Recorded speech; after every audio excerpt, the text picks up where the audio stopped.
Hey guys, Caroline here.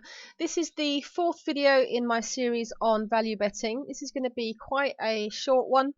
I'm just going to show something which happens quite a lot, which is where there's loyal fans which end up making the bookies rich. So if you watched the last video, I showed how the bookies make their money using an over round, and what they do is they slash prices in particular in order to give themselves an edge.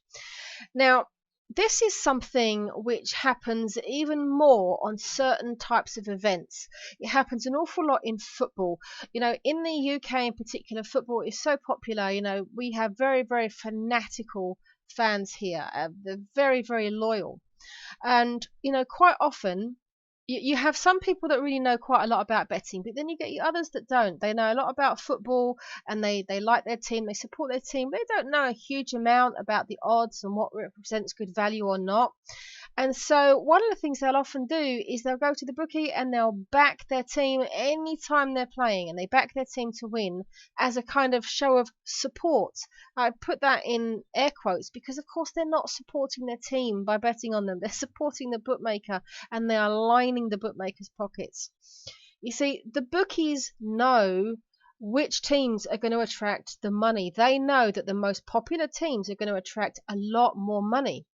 And one of the things they quite often do is they will slash the price even further than usual in order to make more money, because they know that the fans are just going to blindly back them regardless of the cost. How many football fans, which are just purely fans, are going to go to a bookie and see that the price is only, say, 1.45 for them to win, and they're thinking, do you know, I'd like to see a price of 1.48. I'm not going to back them this week. That's a smart punter, not a mug punter. A mug punter isn't going to care. They're just going to say, well, I'm going to put my tenner on my team, and that's it. Bookies absolutely love these punters. So if you are one of those people, don't do that. You're not supporting your team, and all you're doing is making the bookies richer. But this does actually present a little bit of an opportunity sometimes. You see, what can happen here is that sometimes the value can appear on the underdog, and this can happen with races as well, horse racing.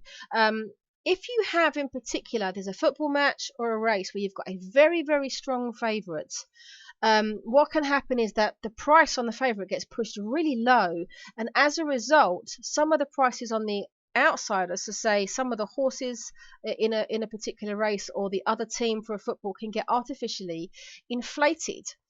Now, there's a couple of things that can happen here.